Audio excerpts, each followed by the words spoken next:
Hola, ¿qué tal? Buenas tardes a todos. Nos gustaría daros la bienvenida a esta webinar organizada desde la Sociedad Andaluza de Cardiología. Esta webinar que va a ir muy dirigida a un tema muy candente en todos los ámbitos en el riesgo cardiovascular, pero fundamentalmente orientado para todos los que estáis asistiendo, que sois en la inmensa mayoría médicos de atención primaria, y que versa sobre de los factores de riesgo cardiovascular a la enfermedad cardiorrenometabólica en la atención primaria. Hemos querido darle un enfoque muy práctico, en el cual vamos a tratar un tema pues, muy del día a día, incluso eh, eh, intentándolo ilustrar con casos clínicos que vaya a poder identificar de forma muy sencilla que se os presentan en el día a día en vuestras consultas y, no sé, dando mucha importancia a aspectos que probablemente se nos pasen a diario y el impacto que pueden tener vuestras actuaciones en vuestra propia consulta.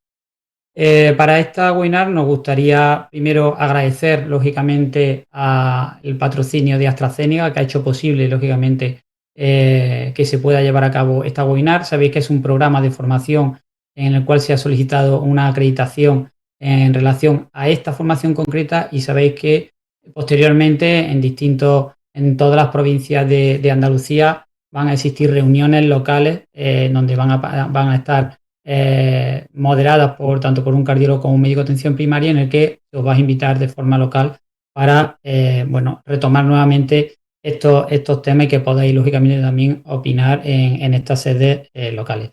Yo me presento, soy Javier Torres, soy cardiólogo del Hospital Universitario de Jaén y me gustaría presentar a las dos personas que comparten conmigo y tengo el honor de compartir con ellos la sesión de formación. Por un lado tenemos al doctor Javier Mora, él es cardiólogo del Hospital Regional de Málaga. Él va a hablarnos de un aspecto muy importante como es la diabetes y la obesidad, tal como enfermedad metabólica cardiovascular. Bienvenido, Javi. Hola, ¿qué tal? Buenas tardes a todos. Y bueno, me uno a los agradecimientos, ¿no? Porque la verdad es que se agradece tener la oportunidad de compartir con compañeros de atención primaria, ¿no? Estas reuniones. Gracias, Javi. Eh, y la otra persona que nos acompaña, que es la doctora Miriam Martín Toro, ella es cardióloga del Hospital de Puerto Real, se dedica a la rehabilitación cardíaca. Ella nos va a hablar de otro tema muy, bueno, diría de moda, pero realmente no es algo de moda, lleva toda la vida, pero evidentemente se están presentando nuevas evidencias que no nos permiten, evidentemente, modificar el pronóstico de nuestros pacientes, como son la enfermedad renal crónica como principio y final de la enfermedad cardiovascular. Buenas, Miriam. Hola, buenas tardes a todos. Me suman los agradecimientos y para mí es un placer compartir mesa con los Javis. Y nada, espero que sea provechosa la webinar y un tema de moda que debe estar de moda, ¿no, Javi? Seguro que sí. Y bueno, yo tengo el placer también de, bueno, pues hablar en concreto de la insuficiencia cardíaca en el paciente tanto diabético con enfermedad renal crónica. Yo creo que vamos a intercalar o vamos a intentar intercalar toda esta amalgama de conocimiento, intentándolo llevarlo al terreno de forma más sencilla y muy adaptada a lo que vosotros podéis hacer, que es mucho, antes de que probablemente llegue al nefrólogo, al internista o al cardiólogo. Con lo cual, si queréis, podemos empezar con la primera charla que la va a llevar a cabo Javier Mora sobre diabetes y obesidad como enfermedad metabólica cardiovascular. Me gustaría recordaros que tenéis la posibilidad de que sabéis que en la propia inscripción que habéis hecho tenéis debajo un panel donde podéis hacer todas las preguntas que consideréis o las aportaciones que queráis hacer. Y nosotros al final de la sesión, si queréis, hemos decidido hacerlas un poco todas las sesiones más o menos seguidas, serán máximo de 15-20 minutos cada una de ellas y podemos luego resolver estas dudas. Así que si cuando tú quieras, Javi. Muy bien, bueno, pues voy a compartir la presentación. ¿Alguien me puede confirmar que la veis bien? Vamos La adelante. vemos, Javi. La Se ve vemos, sí. bien. Perfecto.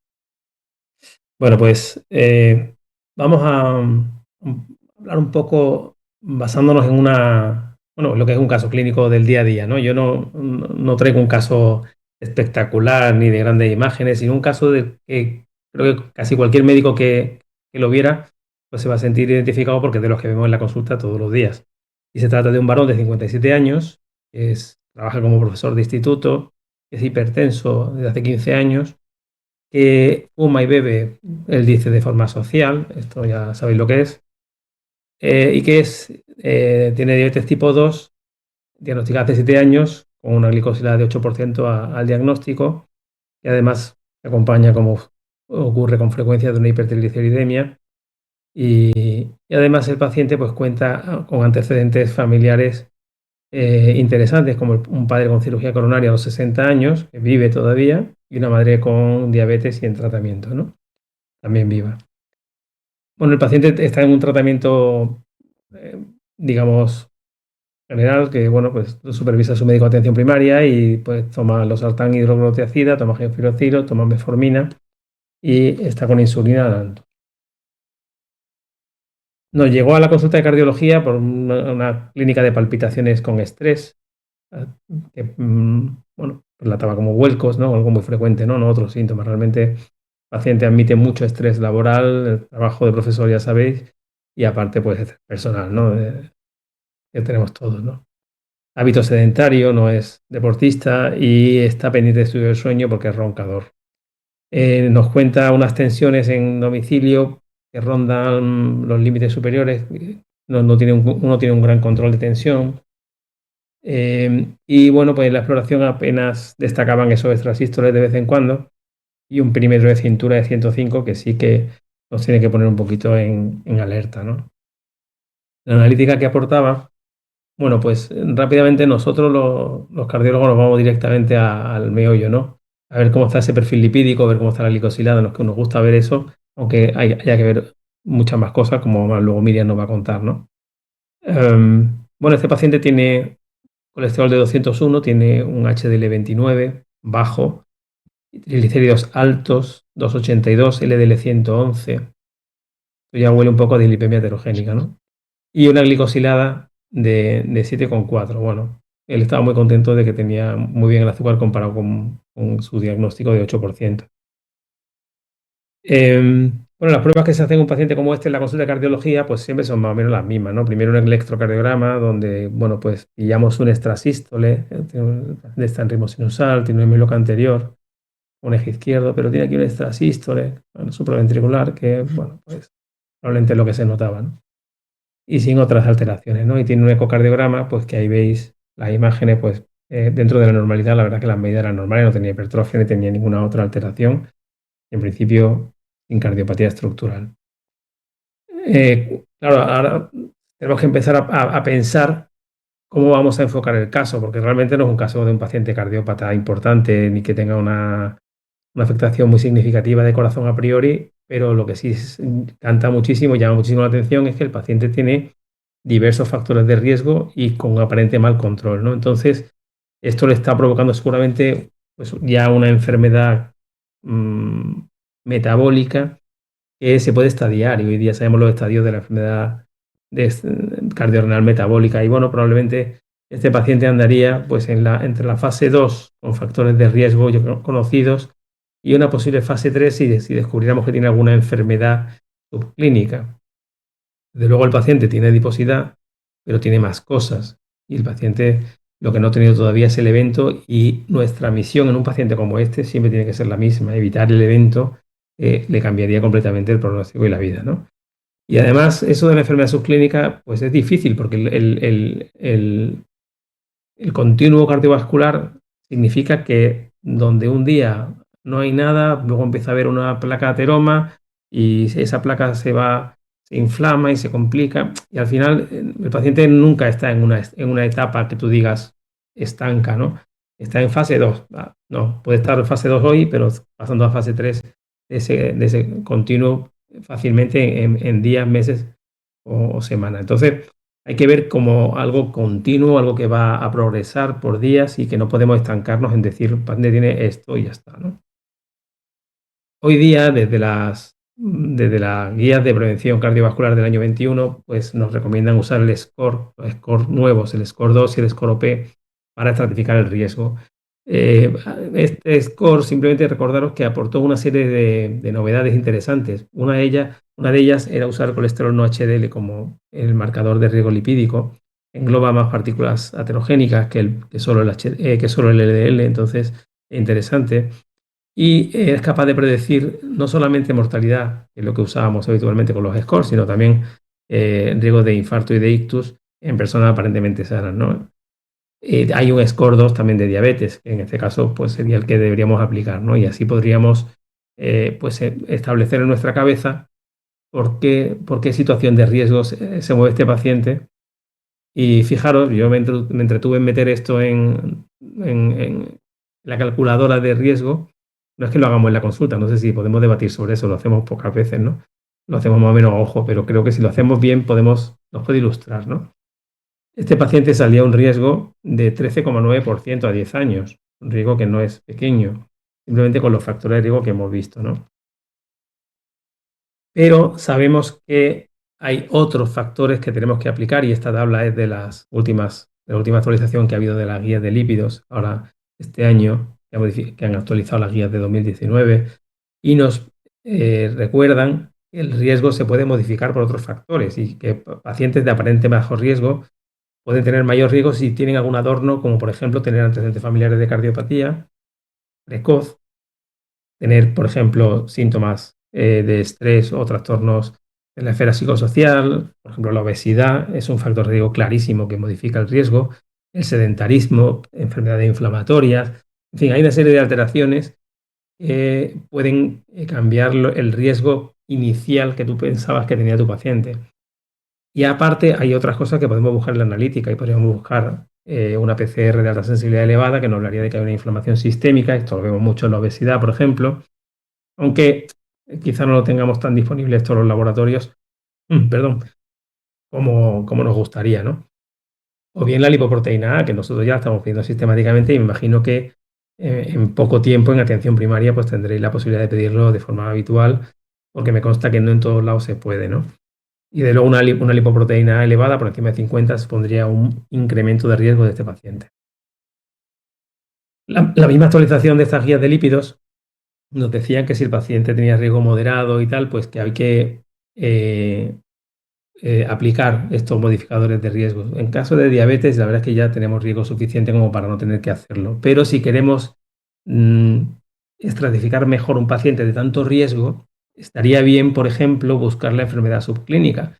Hemos buscado, por ejemplo, la cardiopatía hipertensiva en el ecocardiograma y no hemos encontrado nada, pero el paciente tenía antecedentes de enfermedad coronaria, su padre, y tiene diferentes factores de riesgo como para tener, ¿no? Entonces, estos pacientes, hoy día nosotros en la consulta de cardiología, lo que nos gusta ver es esto, lo que tiene este paciente hecho, que es un TAC de coronarias.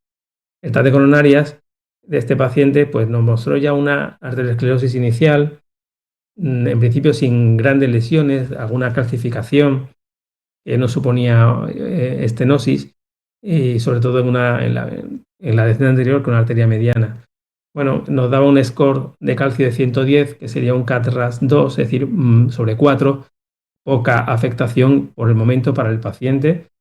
Y bueno, pues esto la mejor noticia que le podemos dar al paciente, que estamos a tiempo de evitar cosas, ¿no? ¿Y cómo evitamos cosas? Bueno, pues a partir de que tenemos estratificado el riesgo, tenemos que plantearnos un objetivo de control, es decir, a dónde vamos a llevar al paciente en su tensión arterial, en su diabetes, en su triglicéridos, en su LDL, en todo. O sea, en todo esto tenemos que plantear objetivos. Por ejemplo, de tabaco, no fumar. Pero a lo mejor de tensión arterial, pues el objetivo es por debajo de 130-80. Y en el ejercicio que empiece a andar, que no andaba nada. O sea, plantearnos objetivos y que el paciente los tenga claros. Y si encima son numéricos, a veces ayuda, ¿no? Para que el paciente se conciencie un poco más, ¿no? Y ya miramos más allá, no solamente prevención cardiovascular, es verdad que no queremos que le dé el infarto, pero tampoco queremos que tenga pues, insuficiencia renal asociada a la diabetes o no queremos que tenga otros problemas que vamos a ver con el paso del tiempo si no controlamos adecuadamente todos esos factores de riesgo, ¿no? Esto es de la guía 2021 de prevención y lo que nos dice es que los pacientes aparentemente sanos o con factores de riesgo pero no tienen enfermedad requieren esta estratificación de riesgo y a partir de ahí una discusión con el paciente porque todo lo que hagamos a partir de ahora tiene que ser absolutamente personalizado. Es decir, el paciente tiene que llevarse un tratamiento a la carta para él y además realista. Este paciente que es absolutamente sedentario, que está en el instituto y que luego llega a su casa y se pone a corregir o se pone a hacer no sé qué, pues no le puedes pedir que se apunte ahora de repente a 5 días a CrossFit. Creo que no es realista. Hay que darle opciones que él pueda ir asumiendo poco a poco, ¿no? Muy importante que el tratamiento de la diabetes esté ajustado a lo que recomienda la guía. Estos son guías de atención primaria de Semergen.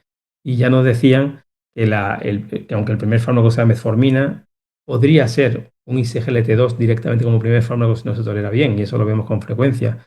Pero desde luego, si hay que usar un segundo fármaco en diabetes, que sea ajustado al condicionante clínico del paciente. Y por tanto, fármacos que tengan demostrado beneficio cardiovascular. Y este es el esquema de tratamiento, que además es muy gráfico y muy fácil de ver. Un fármaco con alto riesgo cardiovascular o una enfermedad cardiovascular ya incipiente, desde luego es un paciente que tiene que tener ISGLT2 obligatoriamente y probablemente GLP-1 también. Uno, ambos o los dos, ¿no? O sea, uno, perdón, o los dos, ¿no? Pero no es nada raro este esquema, que es de la misma guía de Semergen. O sea, fijaros cómo ellos nos enseñan lo que puede ocurrir en atención primaria cuando caemos en la inercia terapéutica en un paciente con diabetes.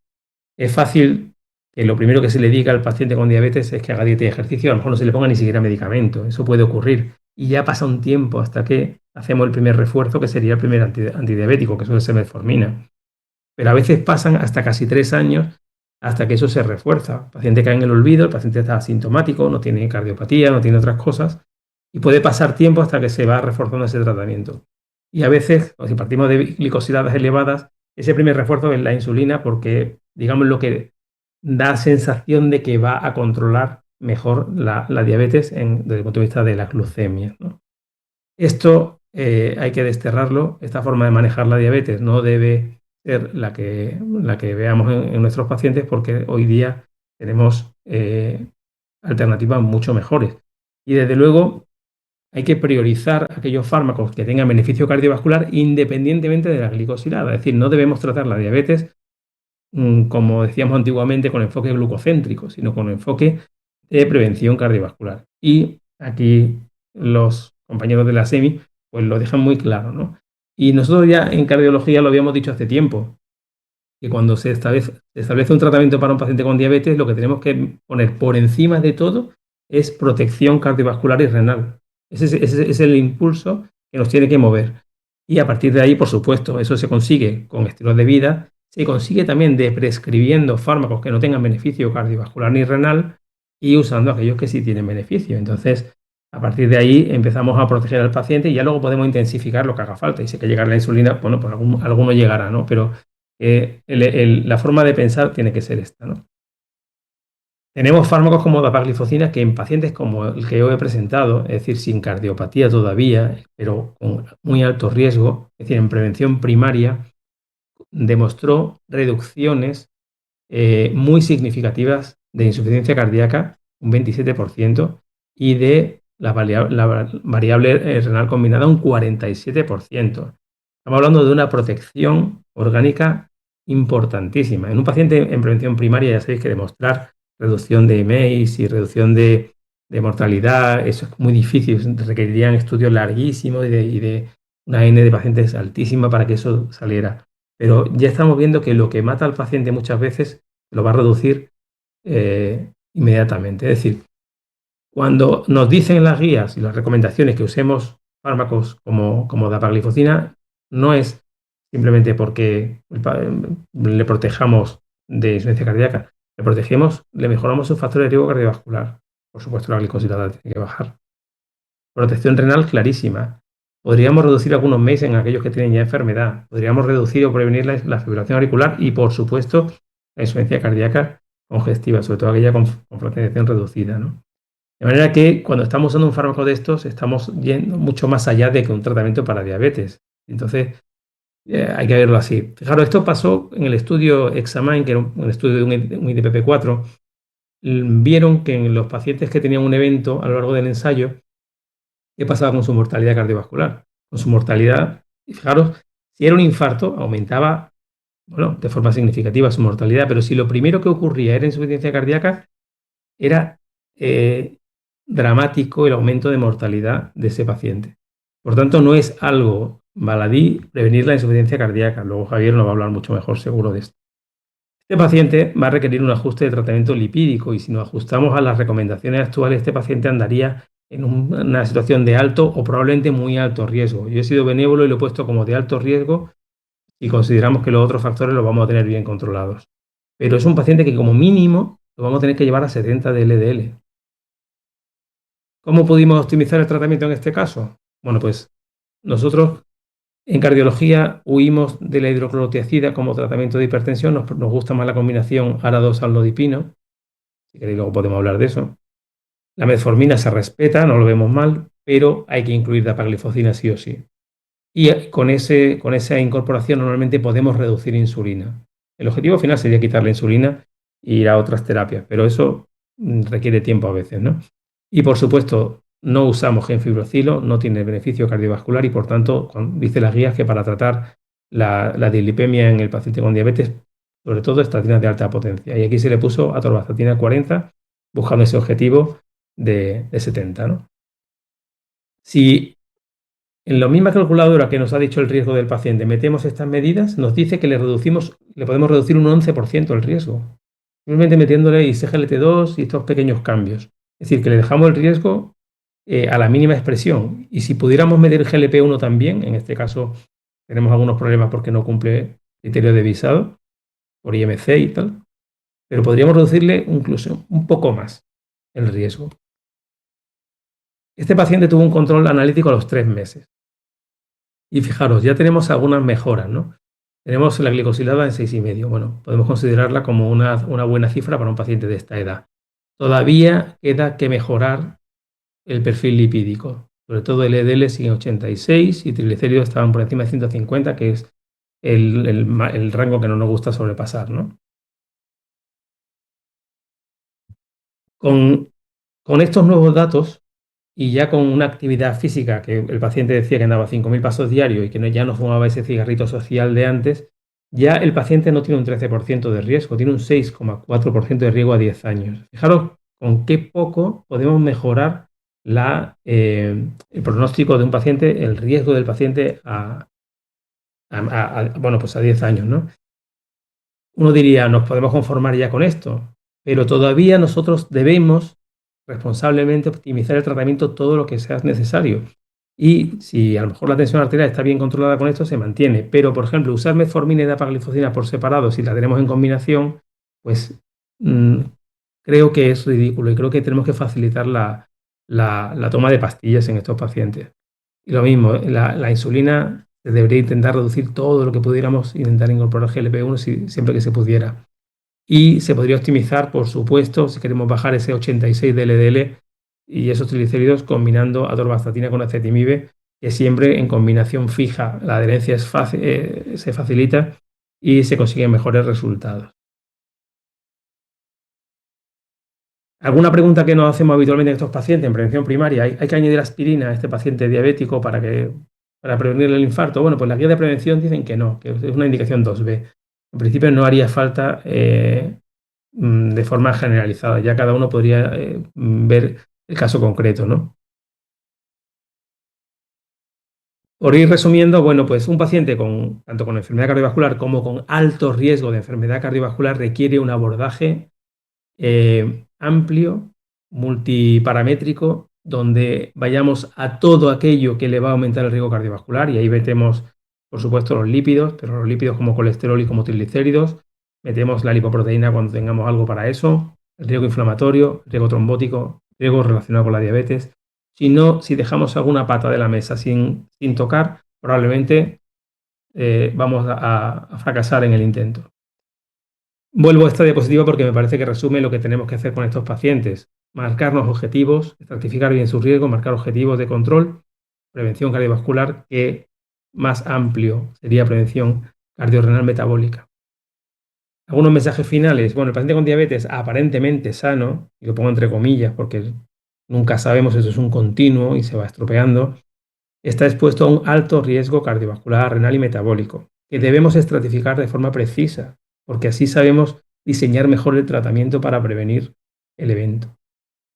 Que los fármacos que empleemos tengan la capacidad de reducir eventos y que aporten protección renal, como lo puede aportar, por ejemplo, dapagliflozina y no lo hacen otros fármacos, ¿no? y que por supuesto el tratamiento tiene que ser individualizado, tiene que ser precoz y tiene que ser de potencia adecuada para conseguir los objetivos, no quedarnos a media y seguir escalonando. Y por supuesto que los tratamientos favorezcan la adherencia, porque es uno de los caballos de batalla de nuestros pacientes actualmente. Pues muchas gracias, eso es lo que tenía que contaros y dejo de compartir. Pues muchísimas gracias, Javi. Creo que has sacado muchísimos conceptos, creo que muy interesantes, presentes en el día a día. Yo creo que muchos de los asistentes se van a sentir muy identificados con muchas de las cosas que tú has contado y probablemente tengamos oportunidad luego de comentarlos. De hecho, hay algunas preguntas en el foro que si queréis las dejamos para el final de la sesión y así compartimos todas las preguntas. Entonces voy a intentar yo compartir también mi presentación, que como ha dicho Javi, en concreto vamos a hablar sobre insuficiencia cardíaca. No sé, confirmarme que podéis ver la presentación. Se ve, Javi. Vale, perfecto. Eh, pues simplemente vamos a ir un poco avanzando en el espectro CAREME, ¿no? Que yo creo que lo ha introducido muy bien Javi el concepto, ¿no? De pacientes que muchas veces se nos presentan en la consulta y incluso nosotros mismos que solamente vemos enfermos con alto riesgo cardiovascular en ocasiones no lo identificamos y en vuestro caso que veis la gran base de pacientes en atención primaria, pues tenéis una gran responsabilidad. Por ejemplo, fijaros, hay cosas que incluso a nosotros como cardiólogos, supongo que a vosotros como médico de atención primaria igual, nos siguen sorprendiendo. Fijaros cómo la epidemiología del paciente diabético, fijaros cómo en pacientes, como digo, diabéticos, la primera forma de presentación de la enfermedad cardiovascular es la enfermedad renal crónica y la insuficiencia cardíaca. Esto estamos hablando de un estudio corte de más de 700.000 pacientes, casi 800.000. Y fijaros cómo con la primera manifestación de pacientes diabéticos es la enfermedad renal crónica y la insuficiencia cardíaca. Es decir, que esto es importante por encima de entidades que siempre lo hemos asociado a la diabetes como la enfermedad aterosclerótica, ya sea el ictus, el infarto o la enfermedad arterial periférica. Fijaros cómo la prevalencia de este síndrome cardiorrenometabólica, la gran interacción que existe. Hasta el 70% de los pacientes crónicos con insuficiencia cardíaca presentarán enfermedad renal crónica. La prevalencia de insuficiencia cardíaca estamos hablando de forma global de un 2,34%. O entre pacientes diabéticos, fijaros que 3 de cada 10 de estos pacientes diabéticos a lo largo de su vida va a ser diagnosticado de insuficiencia cardíaca. Estamos hablando de una cifra y una prevalencia que hay pocas entidades o pocos procesos asistenciales que tengan tanta relevancia.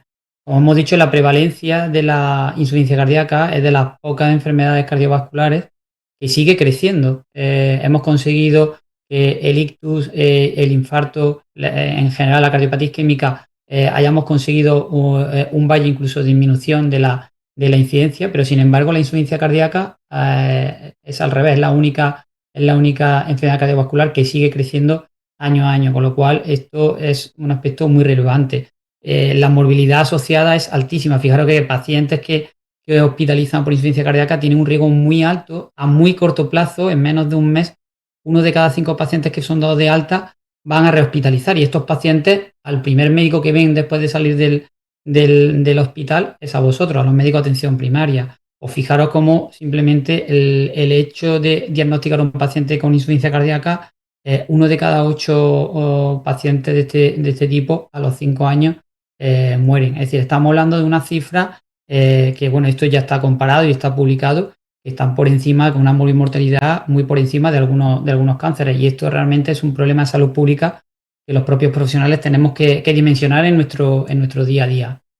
Como ha comentado Javi, el síndrome de Careme efectivamente es un continuo en donde efectivamente nosotros estamos viendo todos los días pacientes donde los podemos ir clasificando en distintas fases de una forma, pues, valga la redundancia, muy continua. Es decir, podemos ver enfermos que en un momento puntual es un paciente con factores de riesgo cardiovascular, pero en otro momento ya podemos ver un paciente que tiene una fibrilación auricular, por ejemplo, y ya está en una fase muy avanzada del CAREME. Lo importante en esto yo creo que es evidentemente identificar de forma muy precoz y en este sentido los mayores responsables y los que mayor posibilidades tenéis sois vosotros médicos de atención primaria porque es donde tratáis a la mayoría de estos pacientes, ¿no? Y fijaros cómo la insuficiencia cardíaca al final es un estadio final, un estadio de CAREME estadio 4. Yo quiero presentar igual que que Javi, un caso clínico que también creo que lo vais a identificar de forma muy clara con pacientes que veis todos los días. Por ejemplo, en María, que tiene 74 años, diabética del 2006, hipertensa del 2014, una fibrilación auricular persistente, hábito sedentario, y este era el tratamiento de la paciente: metformina, ramipril, sitagliptina, un DPP-4, bisoprolol y apixaban para la prevención de la tromboembólica. La paciente acude a su centro de salud con una disnea de pequeño esfuerzo desde hace un mes aproximadamente. Refiere que en una clase funcional 3, decía mínimo esfuerzo, prácticamente andando en llano ya se fatigaba, y nos comentaba ortoapnea de almohada, disnea paroxística nocturna, y a la exploración se observaba también edema en miembros inferiores. En la exploración física, bueno, vemos un BMT con una glucemia basal de 145, índice de masa corporal con perímetro de cintura elevado, catalogada como una obesidad grado 2, una tensión arterial mal controlada, y a la exploración pues podéis ver pues semiología pues compatible con insuficiencia cardíaca, ¿no? Muchas veces me pregunto, cuando yo me encanta reunirme con los médicos de atención primaria de mi área, tenemos muchas reuniones. De hecho, dentro de unas semanas tengo otra a nivel de todo el distrito. Uno de los aspectos principales y que creo que tenemos la responsabilidad también de transmitiros es qué cosas podéis hacer vosotros en atención primaria con este perfil de paciente. Y es mucho. No tenéis que esperar a que el cardiólogo lo vea. El cardiólogo lo verá y tendrá que hacer una serie de cosas. Pero vosotros tenéis una serie de herramientas muy importantes, tanto diagnósticas como de tratamiento, que vamos a comentar algunas de ellas. Evidentemente, vosotros tenéis que, en este perfil de paciente, por supuesto, tenéis que hacer un electrocardiograma, y es esencial, y esto estamos trabajando en el plan de salud cardiovascular, donde hay médicos de atención primaria, cardiólogos, internistas, intensivistas, donde estamos trabajando en ello para actualizar un poco el proceso asistencial para la disponibilidad de los péptidos antibióticos de forma universal, porque esto es, fijaros, una recomendación de la Guía Europea de la Sociedad Europea de Cardiología, una indicación 1E. ¿Qué cosas vamos a tener que ver en el electrocardiograma en un paciente con sospecha de insuficiencia cardíaca? Pues tendremos que ver si existen ondas Q de necrosis, si el paciente está en fibrilación auricular o no, si hay hallazgos de hipertrofia ventricular, QRS ancho con bloqueo de rama significativo. Es decir, que hay información, aparte de, por supuesto, una radiografía de tórax y una analítica, pero estas dos son esenciales. Estas serían un poco las pruebas complementarias de María. Fijaros que es un electrocardiograma con fibrilación auricular, con una respuesta ventricular más o menos controlada, con un eje izquierdo, y una analítica, como ha presentado antes también Javi, en donde habitualmente a lo que nosotros nos vamos es muy llamativo, como en María, tiene un filtrado glomerular ya bastante deteriorado, de 35 mililitros minuto, un potasio en 4,6, no existe hiperpotasemia, un LDL, fijaros, de 142, una glicada con mal control metabólico. Fijaros el cociente albúmina-creatinina, como tiene ya en rango de microalbuminuria, entre 30 y 300, tiene 190 microgramos. Y el NT-proBNP, que es la herramienta que nosotros necesitamos para guiar cuando nosotros nos derivan nuestros pacientes, la sospecha. Una paciente con esta semiología y con este péptido natriurético y un CA-125 como marcador de congestión, evidentemente la sospecha es muy alta de insuficiencia cardíaca. De hecho, a esta paciente se le pudo hacer la ecocardiografía en cardiología, y fijaros que fundamentalmente lo que se aprecia de forma general es una hipertrofia ventricular concéntrica de 14-15 milímetros, que es típica del paciente hipertenso, con una fracción de eyección conservada, una aurícula izquierda dilatada, y también se ve un hallazgo de un ligero derrame pericárdico. En este punto, la pregunta podría ser, bueno, ¿y qué puedo hacer yo como médico de atención primaria más allá de derivar al paciente al cardiólogo? Pues son muchas cosas las que puede hacer un médico de atención primaria, y muy importantes, porque lo va a poder hacer de forma muy precoz. Esta sería la pregunta. Pues esto está extrapolado de las guías de práctica clínica de la Sociedad Europea de Cardiología, y fijaros cómo ante un paciente con insuficiencia cardíaca de fracción preservada, como es esta paciente, lo que nos recomienda fundamentalmente es iniciar diuréticos para la retención de fluido, que esta paciente lógicamente lo presenta, y automáticamente nos recomienda, como una indicación de clase 1, usar dapaglifosina o empaglifosina y SGLT2 por el beneficio pronóstico que vamos a poder ver. También, evidentemente, según la etiología, podremos ir las comorbilidades, tratamientos más específicos que probablemente sean más orientado a cardiología, aunque existen otras comodidades que pueden ser manejadas en atención primaria.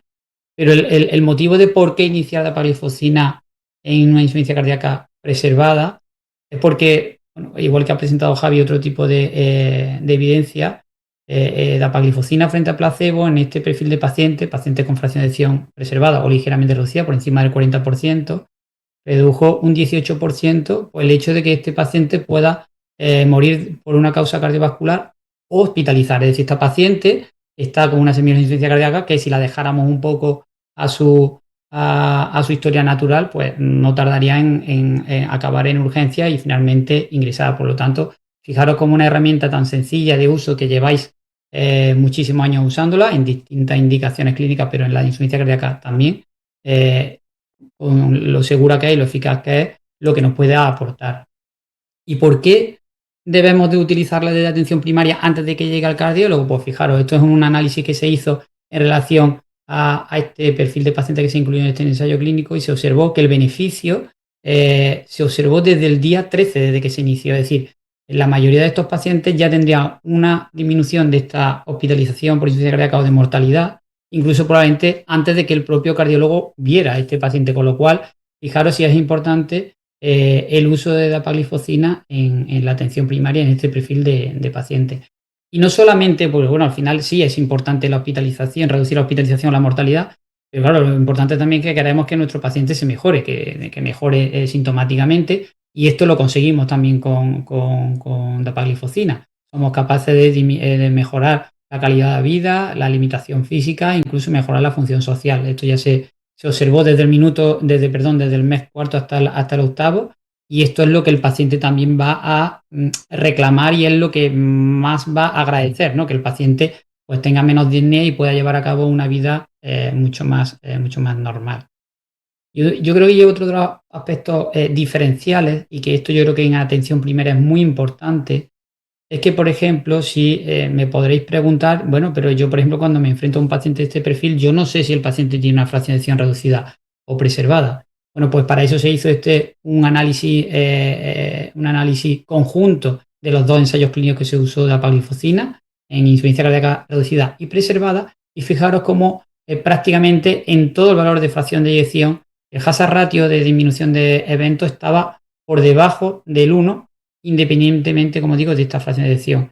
Esto lo que nos da es la seguridad de que, independientemente de que este paciente no tenga fracción de eyección hecha, me da igual que el paciente tenga una fracción de eyección del 62% o del 14%, el beneficio va a estar presente. Por eso es la importancia de iniciarlo de forma muy precoz. Otro aspecto importante y otra evidencia que empezaréis a ver dentro de, y que lo tenéis presente también en atención primaria, es la utilidad de una molécula que es un nuevo antagonista del receptor mineralocorticoide, como es la finerenona, que es no esteroideo, a diferencia de spironolactona o eplerenona, en donde también un análisis conjunto de dos ensayos clínicos en enfermedad renal crónica diabética, fijaros cómo se observó una disminución muy importante en pacientes, ya os digo, con nefropatía diabética, como sería el caso de María, de disminución de la hospitalización por insuficiencia cardíaca. Y eso es el motivo por el cual también en la última guía de la Sociedad Europea de Cardiología, al igual que el uso de ISGLT2 de dapagliflozina, por ejemplo, recomiendan también este perfil de paciente el uso de finerenona por la disminución tan importante de la hospitalización por insuficiencia cardíaca. Por lo tanto, un poco ¿qué herramientas podemos utilizar en esta paciente María para mejorar su situación basal y su pronóstico? Pues evidentemente, como se ha comentado anteriormente, modificar los estilos de vida en ella es fundamental. Asociar dapagliflozina es obligado con metformina. La combinación, como se ha comentado por parte de Javi, es esencial en la mejora de lo que es la adherencia. Reforzar el tratamiento antihipertensivo. Recordemos que en una paciente que estaba mal controlada, asociándola además en la asociación una tiacida, iniciar diurético con furosemida, finerenona, como hemos comentado, con la nefropatía diabética, una paciente de muy alto riesgo, recordamos que tiene un LDL de 140 y tantos, y una paciente que por indicación, esta paciente sí tiene una indicación de un mal control diabético con obesidad y sí tendría por visado indicación financiada de análogos GLP-1, y evidentemente podríamos iniciar semaglutide vía oral, por ejemplo, con titulación posterior y manteniendo el bisoprolol y el apixaban. a los 3 meses, ¿qué nos podemos esperar de esta paciente? Pues lo que nos podemos esperar es que esta paciente ha mejorado clínicamente de forma muy significativa, sin semiología de insuficiencia cardíaca, ha disminuido el peso, sigue teniendo una obesidad grado 1, pero recordad que estaba en una obesidad grado 2, tiene una tensión arterial controlada, sin otra semiología de insuficiencia cardíaca, y fijaros cómo el perfil analítico igualmente ha mejorado. Hemos conseguido que el filtrado glomerular haya mejorado respecto al basal, un LDL también se ha reducido de forma significativa. Fijaros cómo la glicada también tiene un control metabólico más idóneo, y cómo hemos conseguido bajar un escalón el grado de nefropatía, ¿no? Teníamos un grado previo de grado 3B a 2 y tenemos actualmente un grado 3A a 1, y con un descenso, fijaros, de NT-proBNP de prácticamente casi de valor normal. Os quiero compartir con vosotros, este es un algoritmo que tenemos nosotros en nuestro área, en nuestro Hospital Universitario de Jaén, con el distrito Jaén Sur, donde vehiculizamos todas las teleconsultas de pacientes con sospecha de insuficiencia cardíaca a través de esta herramienta, donde, fijaros, simplemente hicimos un algoritmo en conjunto con el distrito, un algoritmo inicialmente diagnóstico, como podéis ver, que es un poco el resumen de lo que hemos dicho, ver si el paciente tiene factores de riesgo, síntomas o signos y un electro anormal sospechoso de que el paciente pudiera presentar insuficiencia cardíaca. Para ello es esencial que a estos pacientes se les solicite un péptido natriurético, y en función del resultado, en función de la edad, se considera hacer una teleconsulta directamente para que nosotros directamente podamos verlo de forma presencial en las consultas de cardiología. Pero fijaros cómo aquí nosotros hicimos un algoritmo de iniciar tratamiento, y aquí nos estamos refiriendo a iniciar tratamiento desde atención primaria, no desde cardiología. Y aquí igualmente lo trabajamos con atención primaria. Dos de los aspectos fundamentales, evidentemente, es aliviar, como dicen, los síntomas de congestión, que esto lo vamos a hacer con una escalada de diurético en función de lo que ya estuviera tomando el paciente o no. Y por supuesto, como podéis ver, efectivamente, en aquellos pacientes con un filtrado glomerular por encima de 25 mililitros minuto y péptido natriurético elevado, es decir, en los pacientes, como hemos dicho, con alta sospecha de insuficiencia cardíaca, directamente iniciar dapagliflozina de 10 miligramos cada 24 horas, independiente, como digo aquí, de la FEBI, porque en este punto aún todavía no sabemos si el paciente tiene una FEBI reducida o preservada. Luego también se hace una serie de recomendaciones de ciertos tratamientos que se han visto que deterioran o empeoran un poco la situación del paciente con insuficiencia cardíaca. La otra opción, y otra de las preguntas que nos podemos hacer es, bueno, y antes de llegar hasta ahí, ¿podemos hacer algo en estadios mucho más precoces?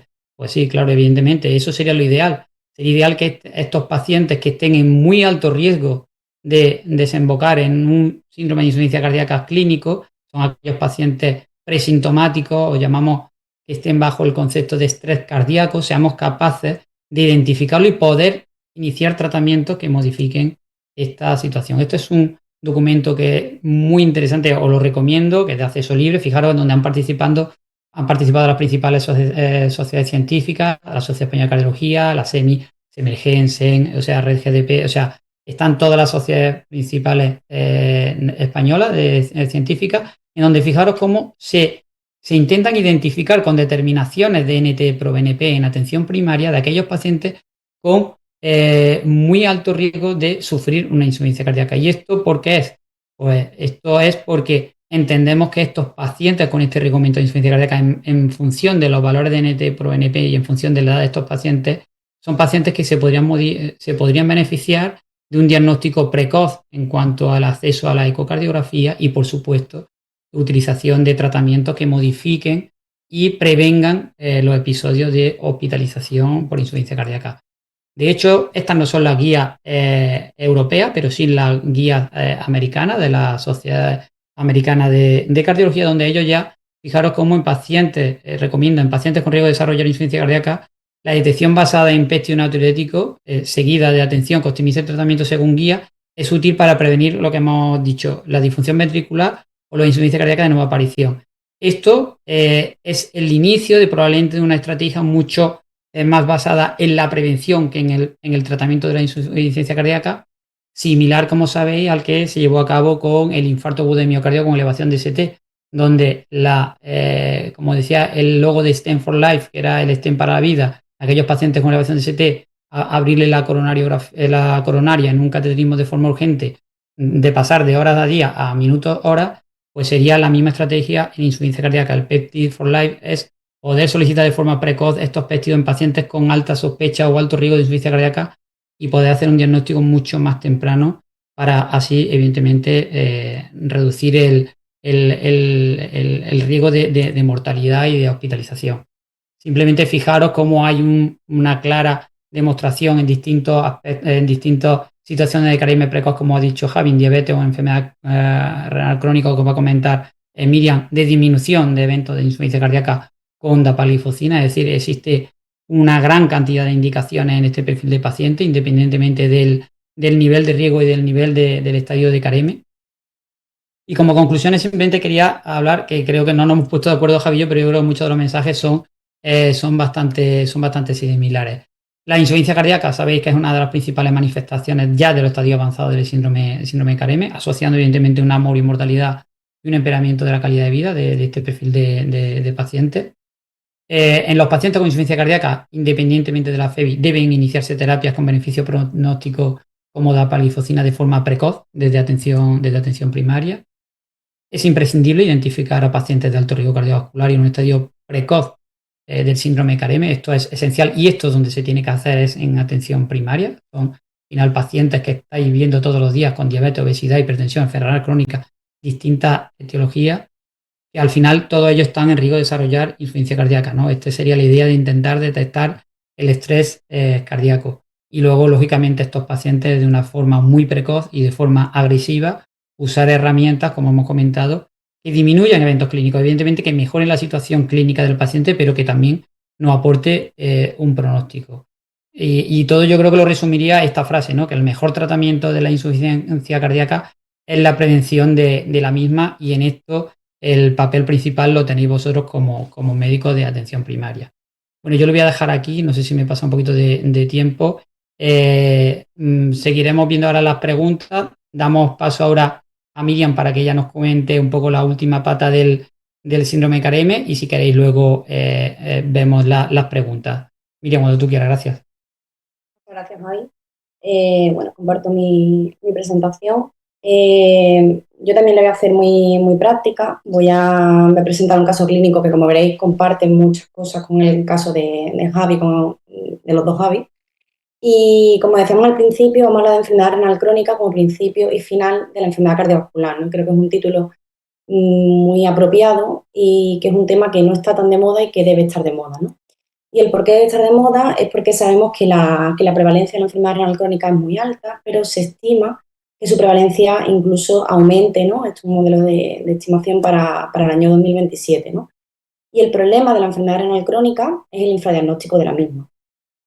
Se estima que hasta un 80% de pacientes renales pueden estar infradiagnosticados, y estos pacientes sabemos que terminan falleciendo pues, por causa cardiovascular, ¿no? Lo cual supone un altísimo coste sanitario, y se incide en la necesidad de ese screening y ese diagnóstico precoz para poder iniciar de manera precoz tratamientos que tanto, por un lado, enlentezcan la progresión de la propia enfermedad renal crónica, como eviten ese desenlace fatal con un evento cardiovascular, ¿no? De hecho, hay estudios donde se ha demostrado que es más que coste efectivo ese screening poblacional de enfermedad renal crónica por encima de 45 años para así poder llegar a mejorar su pronóstico cardiovascular y evitar pues el evento, ¿no? Que es lo que debe ser el ítem fundamental, ¿no? En prevención primaria. Y bueno, mis compañeros ya han estado hablando del síndrome Careme, ¿no? Del síndrome cardíaco metabólico, pero me gusta mucho esta diapositiva porque creo que refleja muy bien la interacción riñón, corazón, ¿no? Factores de riesgo, como esos pacientes con adipopatía, con ese tejido adiposo disfuncionante, van a estar inflamados, van a tener insulina resistencia, y eso va a hacer que aumente el riesgo de desarrollo de factores cardiovascular clásicos que todos conocemos: hipertensión, dislipemia heterogénica, síndrome metabólico y diabetes. Y como todos esos factores de riesgo terminan dañando órganos diana, ¿no? Terminan dañando corazón, terminan dañando riñón, y como esos pacientes renales, por diferentes mecanismos, terminan falleciendo por causa cardiovascular, ¿no? Que al final nosotros pues vemos a esos pacientes en fases ya finales. Y empezamos con mi caso se llama Caridad, muy acorde, ¿no? al Careme. Nos remontamos al año 2020, Caridad entonces tenía 55 años, Entre sus antecedentes destacan una menarquia a los 10 años y una menopausia temprana a los 42 años y una diabetes gestacional. Ya nos van apareciendo esos red flags, ¿no?, que estuvo hablando Javi al principio, de factores modificadores de riesgo. Tuvo un cáncer de mama, intervenido en el año 2012, una diabetes que se diagnostica en el año 2014, una dislipemia en el año 2017 e hipertensión en el año 2019. Este es el tratamiento, que tiene calidad de base, metformina 1000 cada 12, tamoxifeno, ramipril 5 y simvastatina de 20. Y consulta en su centro de salud porque se ha trasladado de otra comunidad autónoma porque se quiere hacer un control analítico. Por lo tanto, no tenemos ninguna analítica previa de caridad. Está completamente asintomática, dieta libre, no hace una buena dieta y no hace nada de ejercicio físico, ¿no? En el examen físico de caridad, pues destaca un IMC de 28 en rango de sobrepeso y un perímetro de cintura pues bastante alto, ¿no?, de 92 centímetros. Una tensión en consulta también elevada y ningún otro signo que llame la atención. En cuanto a la historia familiar, lo que sí me gustaría destacar de Caridad es que tiene un padre que fallece por infarto a los 55 años, ¿no? Por lo tanto, también tiene un antecedente en familiar de primer grado de mortalidad cardiovascular precoz, ¿no? Otro factor modificador de riesgo que también comentó el doctor Mora en su presentación.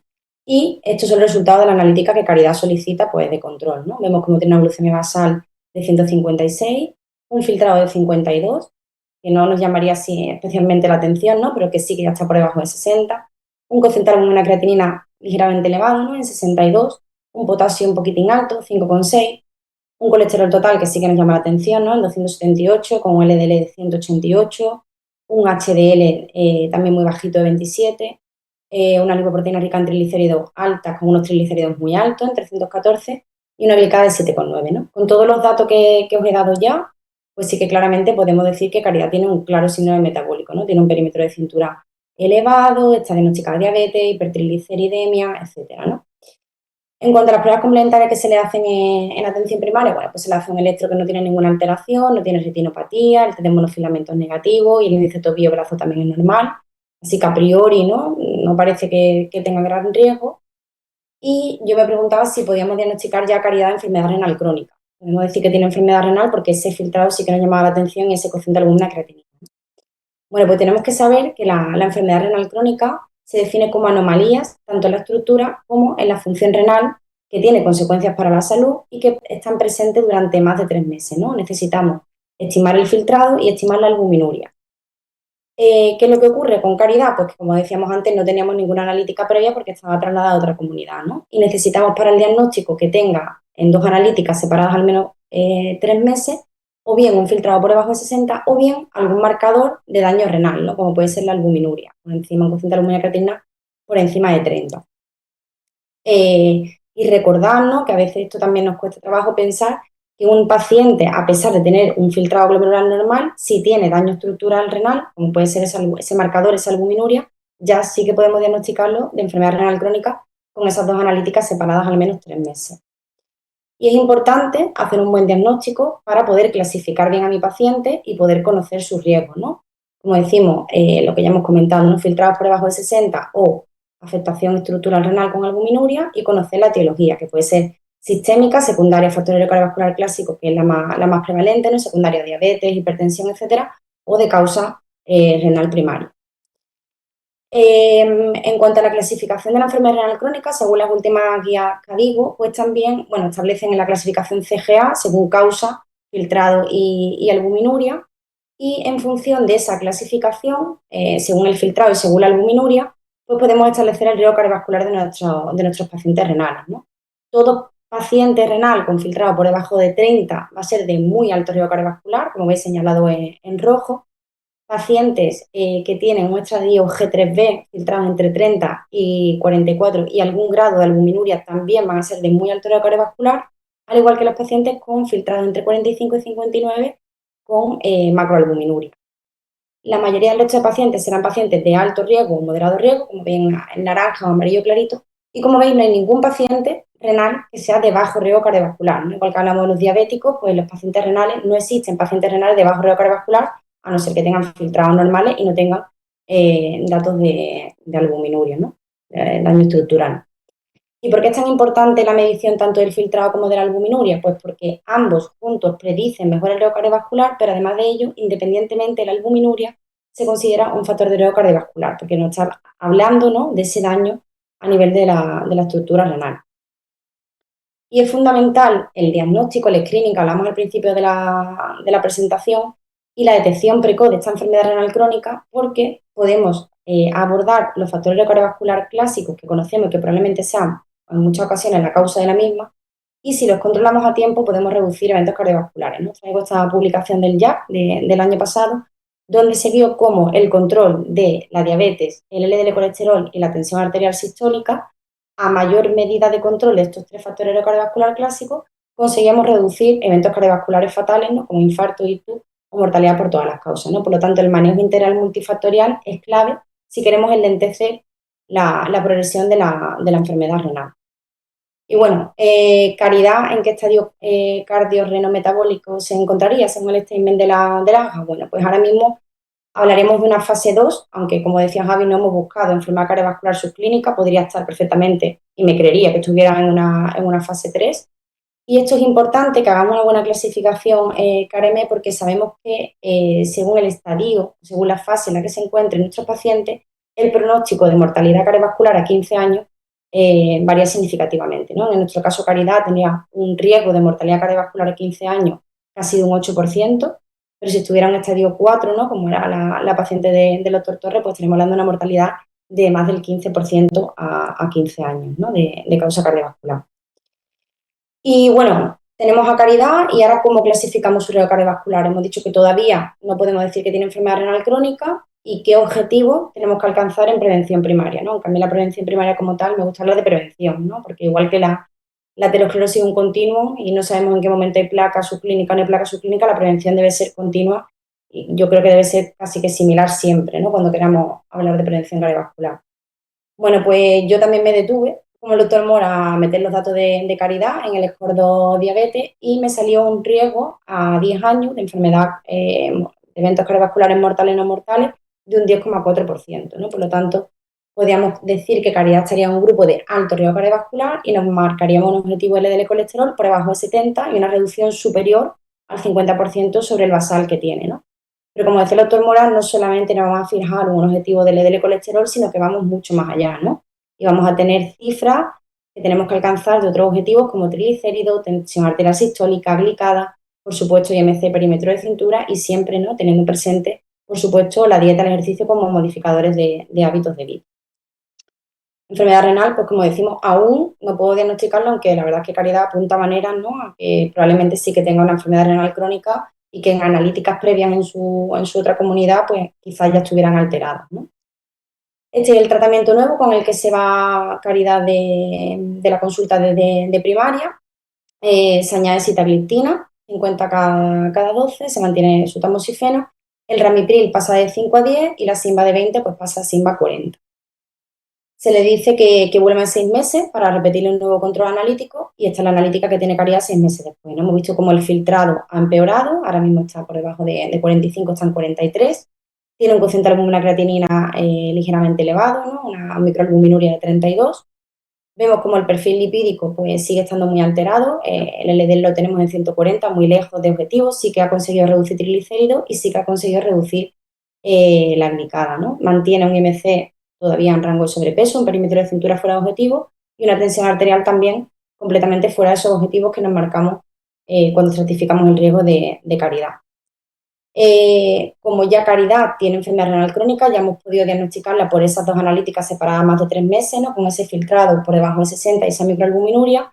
En este caso, Caridad, como veis, ya se encontraría en un estadio G3B A2, por lo tanto, sería una paciente de muy alto riesgo cardiovascular, ¿no?, aunque ya sospechásemos desde un principio con todos esos factores modificadores que no era de alto, sino de muy alto, pero ya sí que podemos decirlo claramente que es de muy alto riesgo cardiovascular y vamos a ser mucho más estrictos en ese objetivo de LDL por debajo de 55, ¿no? Y además mantenemos todos esos objetivos, el resto de objetivos que habíamos hablado al principio del caso de Caridad.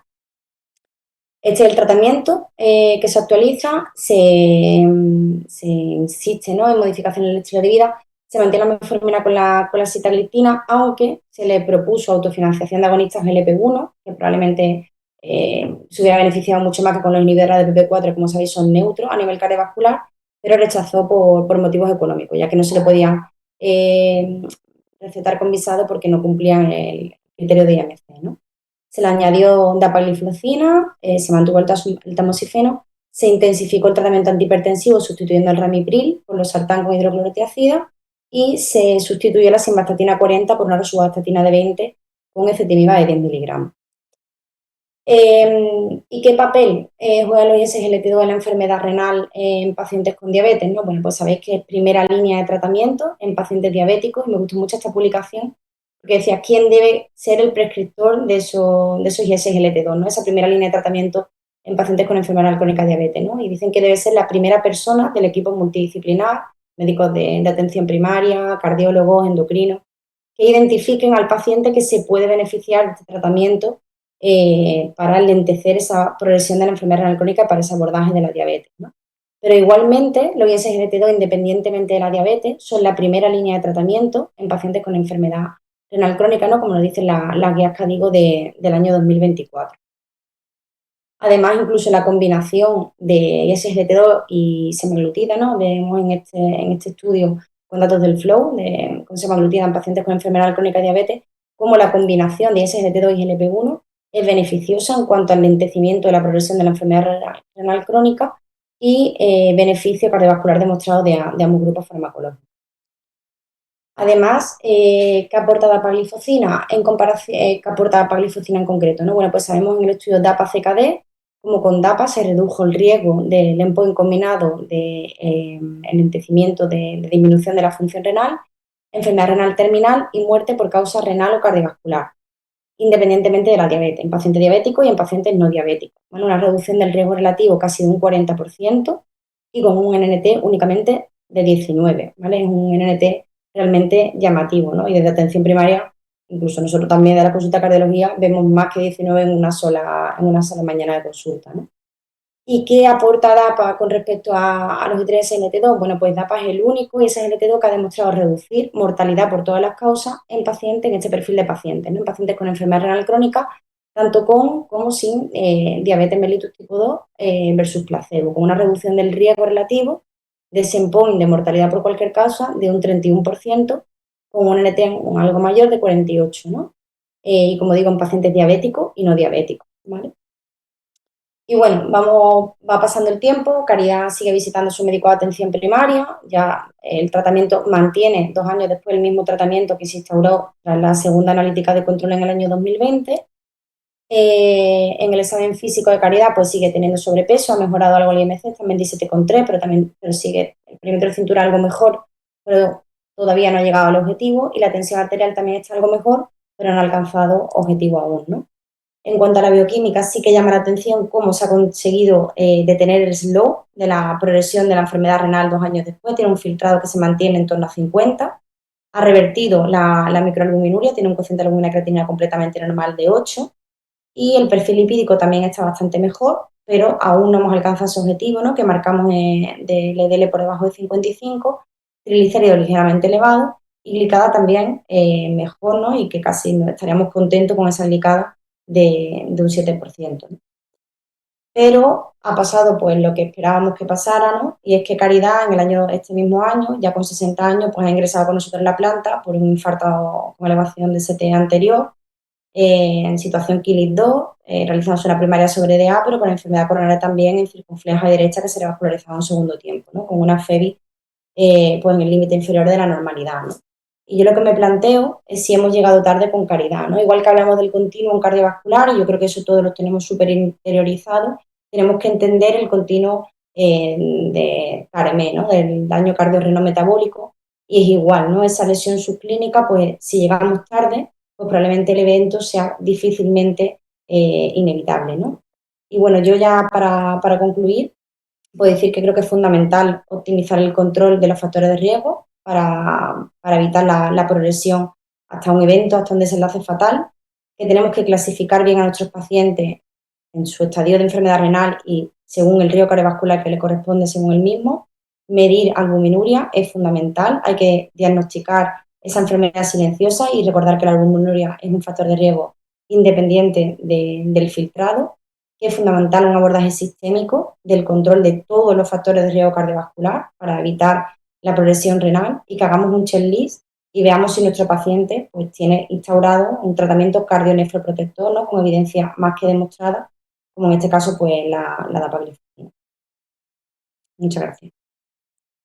Pues muchas gracias a ti, Miriam. Yo creo que han estado fantásticas las ponencias que habéis hecho. Yo creo que la audiencia tiene mucho interés porque la verdad es que tengo bastantes preguntas aquí, así que si queréis podemos dar unos cuantos minutos más para responder algunas de las preguntas que han puesto nuestros compañeros.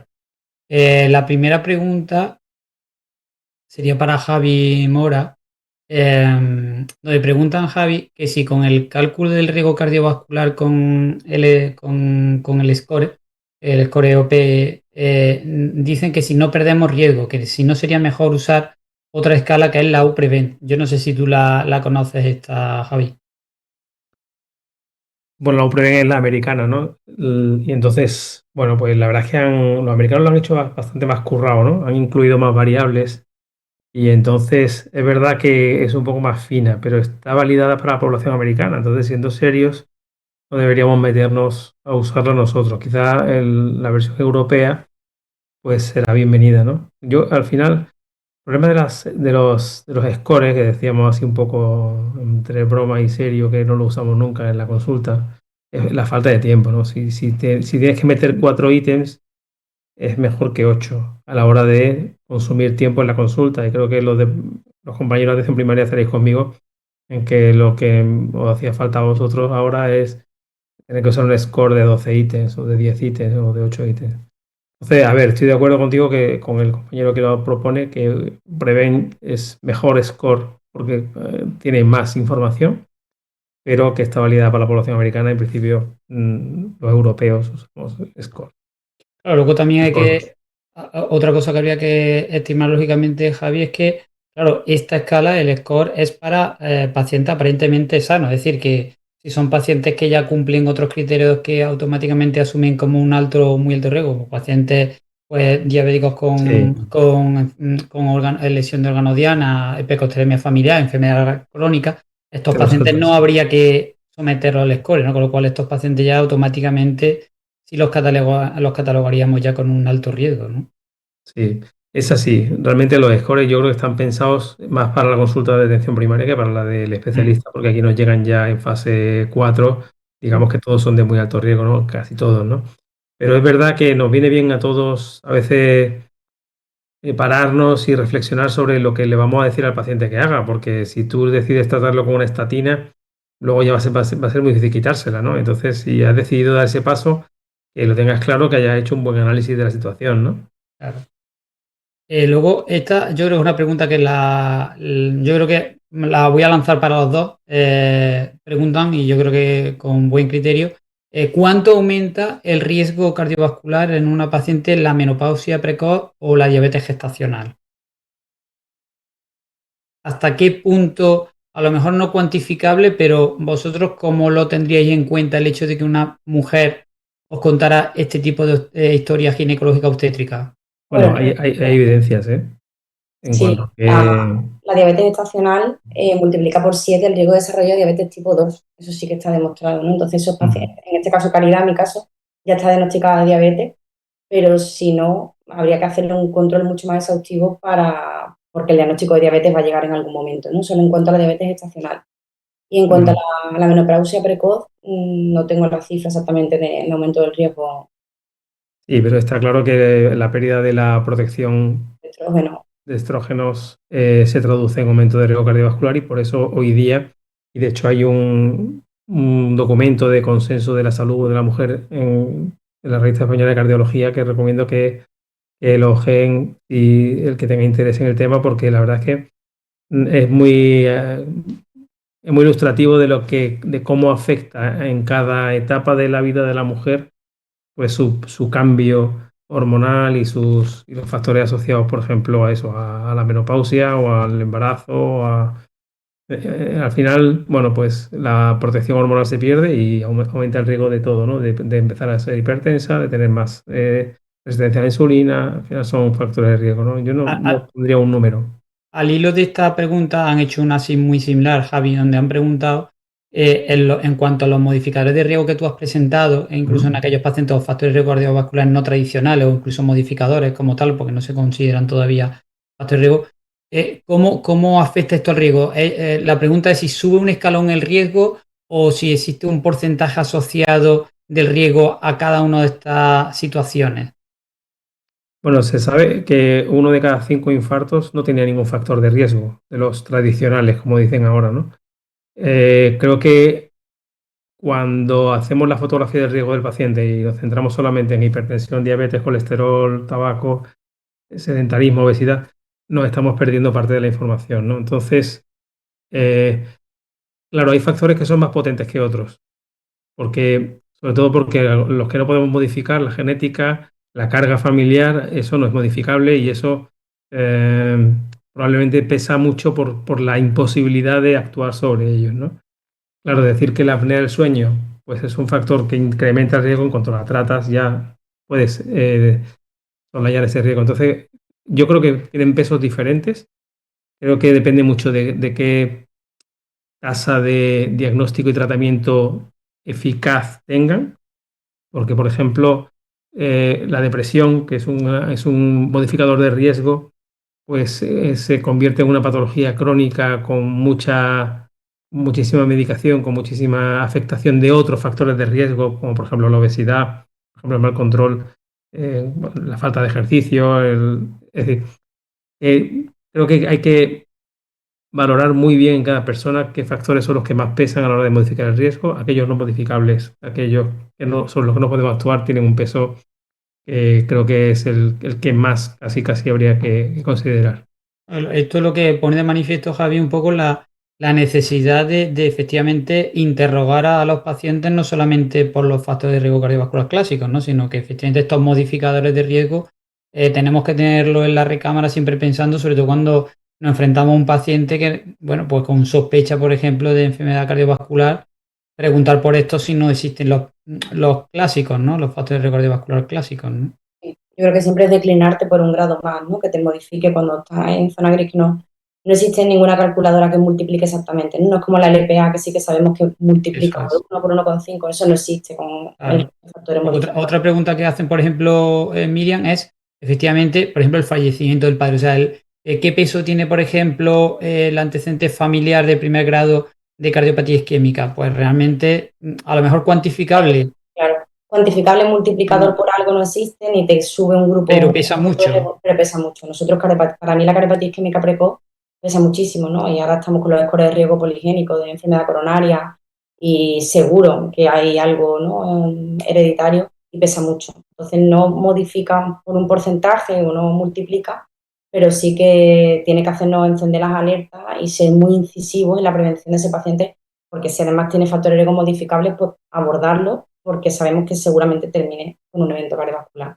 Totalmente de acuerdo. Yo, de hecho, cuando los compañeros de atención primaria nos derivan pacientes con sospecha o con dolor torácico, sobre todo en gente joven, que a lo mejor no tienen factor de riesgo clásico, la pregunta que hago fundamentalmente es si tienen antecedentes familiares de primer grado. Para mí eso es fundamental, porque pesa muchísimo el hecho de que un paciente o alguien que te consulte que su padre que a los 50 años ha tenido un infarto, pesa mucho, de verdad. A propósito de eso, un inciso solo muy Sí. rápido. Desde que hacemos lipoproteína a los pacientes jóvenes, empezamos con los jóvenes, ya se lo hacemos prácticamente a todos, ¿no? Pero cuando empezamos a hacer lipoproteína a pacientes jóvenes con infarto, empezamos a ver explicación a muchos infartos sin factores de riesgo aparentes, es decir, infarto en un compañero tuyo del colegio que era sano, surfero, maravilloso y sin ningún tipo de patología y deportista, y de repente debutaba con un infarto, tenía 180 de lipoproteína A y su hermano igual, y te cuenta que el padre pues probablemente murió de eso, que no se sabe muy bien qué pasó. Al final vamos descubriendo cosas, y yo creo que en esos que no tienen factores de riesgo hay que ser muy, muy, muy hay que investigar, hay que investigar porque pueden surgir por ahí cosas y ser ambiciosos a la hora de intentar llegar a alguna respuesta. Totalmente de acuerdo, Javi. Por aquí preguntan en concreto si se podría titular también la finerenona, en este caso, teniendo en cuenta que el potasio era 4,7. Pues mirad, en teoría, por ficha técnica, en un paciente por debajo de 4,8, que ya está iniciado, en teoría, se podría subir a la dosis de 20 miligramos. Lo que ocurre que mi recomendación es que si no vais a poder hacer un control riguroso, cercano y temprano de los niveles de potasio sérico, yo no lo titularía, porque además es que está en el límite, porque ya entre 4,8 a 5,5 ya no recomiendan que se titule, que se mantenga en dosis de 10 miligramos. Con lo cual, en esta paciente yo, por ejemplo, si estuviera en atención primaria, probablemente no se lo titularía, ¿vale? Entonces, yo en esta paciente no se lo hubiera titulado. Y otra pregunta en relación a la insuficiencia cardíaca, creo que preguntan, es que si para el control de la mejoría de la insuficiencia cardíaca no es mejor usar el biomarcador CA-125. Una muy buena pregunta. Bueno, realmente los dos marcadores evalúan dos tipos de congestión diferentes, ¿vale? El NT-proBNP valora mucho mejor la congestión intravascular, que es una congestión mucho más rápido, que es la que vamos a descongestionar más rápido con diuréticos vasodilatadores. Y el CA-125 es complementario porque lo que valora fundamentalmente es una congestión extravascular, ¿vale? La congestión que vemos en los tejidos, en los edemas. Entonces, realmente, y la modificación de la congestión es mucho más rápida con el NT-proBNP. De un día a otro es mucho más fácil que mejore la congestión intravascular con una reducción significativa del NT-proBNP, y el CA-125 es más lento, ¿vale? Habitualmente, si no es de un día para otro, podemos, si estamos esperando varios días, podemos pedir perfectamente la solicitud de ambos biomarcadores, ¿vale? Pero este es un poco el aspecto diferencial de uno y de otro. Y luego creo que preguntan por aquí, Javi también, y ya no sé si lo están preguntando porque por la pregunta creo que es hacia ti, porque pone que es hacia Javier, que comentara el motivo por el cual deberíamos reducir el uso de hidroclorotiazida y optar por calcio antagonista. Y por qué y cuál es el beneficio-perjuicio a nivel cardiovascular. Y luego la pregunta es, ¿deberíamos seguir evitando los calcio antagonistas en pacientes con insuficiencia cardíaca? Entonces ya no sé si te lo preguntan a ti o a mí. Tú respondes en base a tu como yo paciente he y yo respondo criticado al la mío. hidroclorotiazida. Bueno, la hidroclorotiazida es un diurético que tiene un efecto metabólico negativo, en el sentido de que sube la glucemia, sube el colesterol, y la verdad es que a nivel de beneficio cardiovascular pues no aporta nada.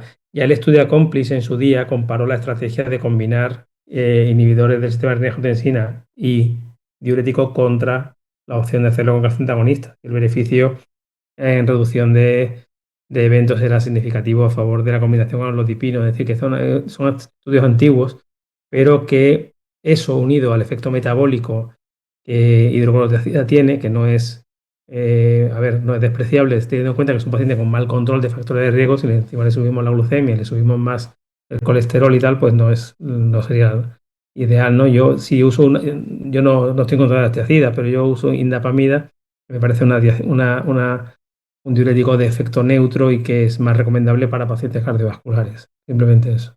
Yo estoy de acuerdo contigo, son dos perfiles de pacientes distintos. Yo en el tuyo efectivamente tampoco hubiera usado la combinación hidroclorotiazida. Sin embargo, en el caso de María sí lo uso porque lo uso como estrategia de congestión, Claro, asociándolo al ahí diurético busca de el efecto asa. diurético, claro. Exactamente. No busco en esta paciente un efecto de reducción de riesgo cardiovascular, sino efectivamente de descongestión asociado. Y probablemente, bueno, sería una paciente que una vez que se resolviera la situación de hipervolemia, pues nos podríamos incluso plantear otra combinación de antihipertensivos, incluso eliminando la hidrocortiazida. También te digo que las guías actuales de hipertensión van siempre a favor de que la primera combinación que se haga sea inhibidores de renin-angiotensina con calcio antagonista Sí. de tipo dihidropiridina. Esa Sí. es la combinación natural para un tratamiento de hipertensión por delante de las tiazidas. Y el tercer fármaco es el que tiene que ser un diurético, ¿no? Y el tercero es el que dicen que tiene que ser un diurético y así no responde, pues estamos ya en el escenario de la hipertensión resistente, ¿no? Eso es, efectivamente.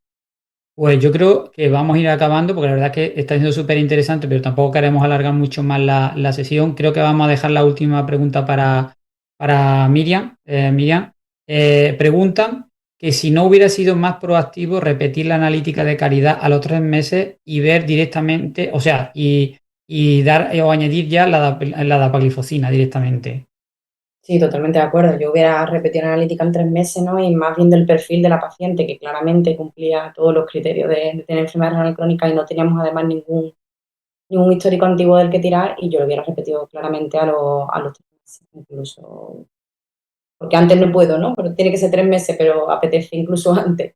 Claro. Y si no esperar 6 meses. Yo creo realmente que con Caridad hemos llegado muy tarde y por eso ocurrió el evento. Vale. Y una última pregunta para los dos, que yo creo que con esta sí es verdad que terminamos, por no dejarla aquí. Preguntan que yo creo que no tiene respuesta porque es verdad que, bueno, al final esto es lo que tienen los scores. Preguntan, en cuanto al score 2OP o score de diabetes, ante un paciente exfumador con un cese reciente del tabaquismo, el cálculo te iguala el riesgo a alguien que nunca ha fumado. ¿Cómo podríamos evitar este sesgo? Claro, evidentemente es una variable cualitativa de fuma o no fuma, claro, y el tabaquismo es una variable cuantitativa en el sentido de que el tiempo que ha estado eso no podemos medirlo, ¿no? Yo creo que no se puede ser integrista de los scores y creo que, bueno, pues te pueden, digamos, asesorar o aclarar alguna duda que puedas tener, pero en el fondo somos médicos y tenemos que usar el sentido común y el arte médico, que también es interpretar las cosas, ¿no? Y creo que ahí, no, vamos, no todas las tablas de estratificación de riesgo son perfectas, ¿no? Yo que si es tabaquismo de hace un mes, pongo que sí fuma. O sea, no pongo que Y no ahí no hay fuma mucha duda, ya un claro. mes. O sea, entonces, Yo estoy de acuerdo con Miriam, y además no es lo mismo el tiempo que haya llevado claro, fumando, si se ha llevado de 25 años fumando o hace- 2. claro. Y si hace un mes que acaba de fumar, para mí es un tabaquismo activo todavía, y eso, se ha fumado 2 años, ha fumado Claro. 25 años, entonces la exposición al tabaco. Entonces, dependiendo un poco de eso, yo le modifico. Aplicar un poco el sentido común, ¿no? Sí, sí. Bueno, oye, pues muchísimas gracias a los dos. Agradeceros a todos los que estáis aquí presentes en la sesión y por vuestro interés, por vuestras preguntas. Por supuesto, agradecer a AstraZeneca nuevamente el apoyo que ha tenido con la Asociación de Dulce de Cardiología para poder hacer esta formación, que esta es solamente la primera parte de la misma. Sabéis que, bueno, en breve, en las próximas semanas, recibiréis probablemente a muchos de vosotros alguna invitación para que localmente, en alguna sede cercana a vuestro sitio de trabajo, ya os digo, probablemente con un cardiólogo y un médico de atención primaria de vuestro distrito, pues se haga una reunión local muy parecida a esta, en donde también pues, podéis compartir de forma mucho más cercana y más accesible, pues preguntas, reflexiones o lo que consideréis. Así que bueno, nada, simplemente de verdad agradeceros a todos, a Javi, a Miriam, de verdad muchísimas gracias por vuestra colaboración, a AstraZeneca. Y nada, espero que disfrutéis de la formación, la tenéis, quedará registrada en la página web de la Asociación de Cardiología y nos veremos en la siguiente sesión. Así que muchísimas gracias a todos y